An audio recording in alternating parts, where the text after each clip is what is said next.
Welcome to the Bitty Beer Bro Show. I'm Rob, and here are even more Xbox 360 hidden gems you should definitely check out. Many believed my great-grandfather to be a crazy liar, with his tales of ancient spirits and beasts lurking in the dark. Back then, I was one of them.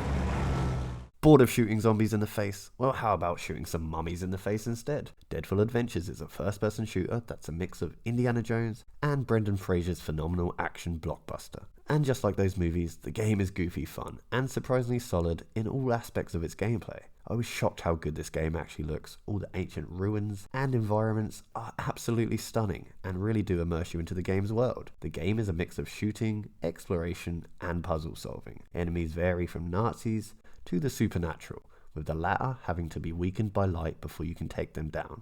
A little bit like the Alan Wake series. Joining the solid gameplay and aesthetics is an absolutely awesome soundtrack that fits the game's world perfectly. The plot is B-movie cheese, and due to being set during World War II, sees you get a cool retro arsenal to play around with. My only gripe is there's no button to let you scream back at the mummies.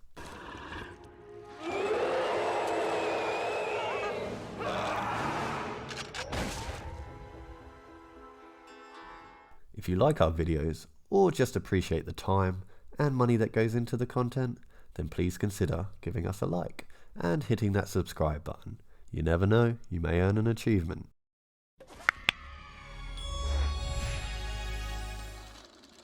In the beginning, God appointed a group of angels to watch over the world. Over the ages, they became fascinated with humans until they abandoned heaven for earth. Bring me the souls of the fallen angels, and I shall spare the world.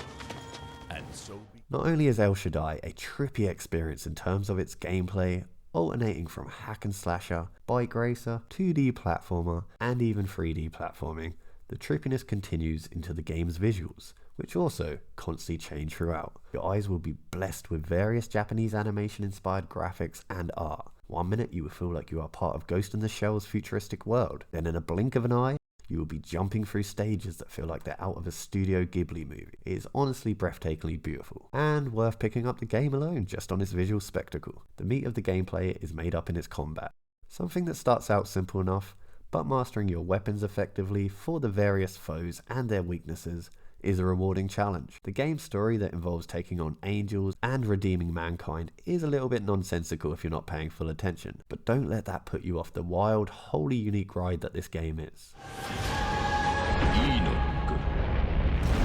El Shaddai. Lights. We are at war, and not the one we were expecting. Our combined military forces have been routed. The comms have gone dark. The red phone will not be ringing.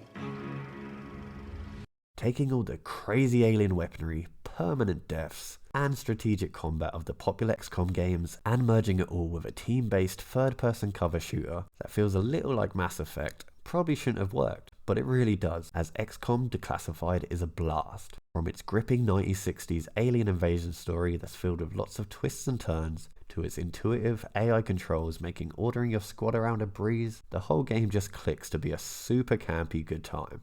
Add dialogue choices that let you be as much of a dick as you would like, a huge amount of different enemies, increasingly diverse and over-the-top weaponry, multiple endings, and the atmosphere and dread that comes from knowing that if you let your favourite squad member die in combat, they are gone for good. All culminates to make this spin-off well worth your time.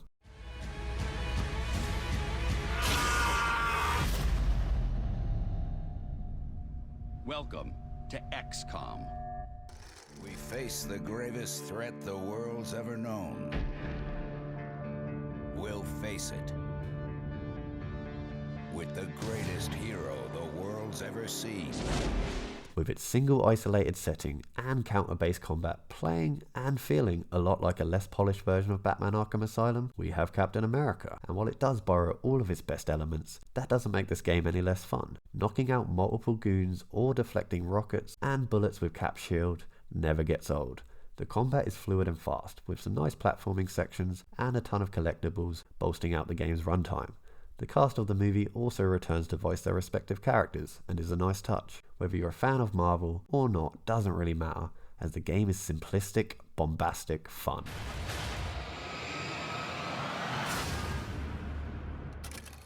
You may be asking yourself, what's an Irishman doing in Paris?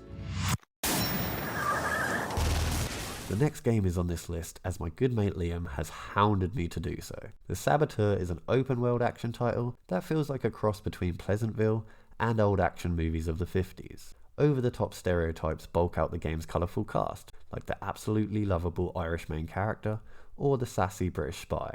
They are rather silly depictions, but they do make the game's world all that more charming. The unique gameplay twist is that the environment starts out black and white, and you have to slowly bring colour to it by eradicating the evil regime that has taken over the beautiful city of Paris. Restoring the city and art to its stunning former beauty gives you a sense of unrivaled accomplishment, trust me.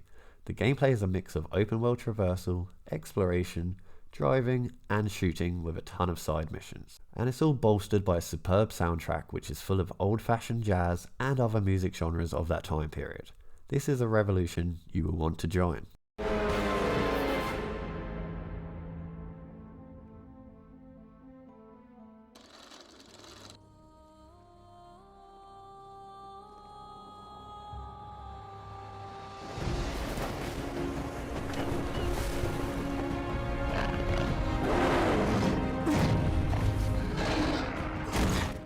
Another game I recently picked up is Rise of the Argonauts, an action-heavy RPG set in the world of Greek mythology. The game mixes RPG exploration, pathfinding, and character interactions with some meaty weapon-based combat, but it does both parts in a streamlined fashion, which means you are never bogged down having to overthink and you can just enjoy the game. Being infused with Greek mythology makes the game stand out too, as you not only get to take down all the crazy creatures associated with those tales and mythos, you also get some fantastical powers and weapons to aid you in slapping these monsters around.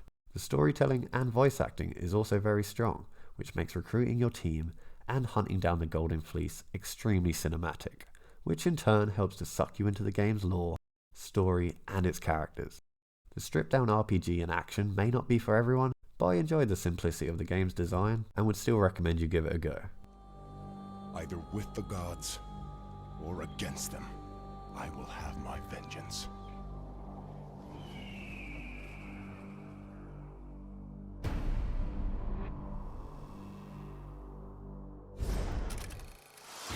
We are a fraternity of assassins, born to follow the code of fate. My father killed by it. My mother died for it. I'm hunted because of it.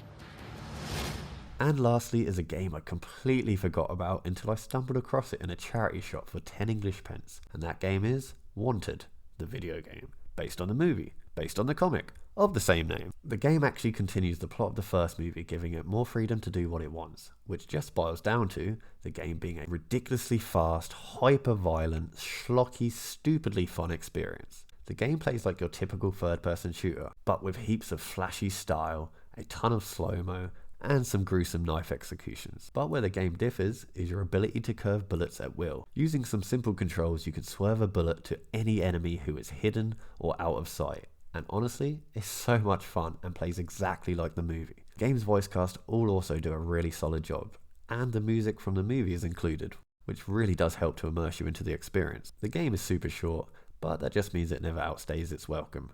And I've got to give one last massive shout out to the developers for using the awesome costume from the comic.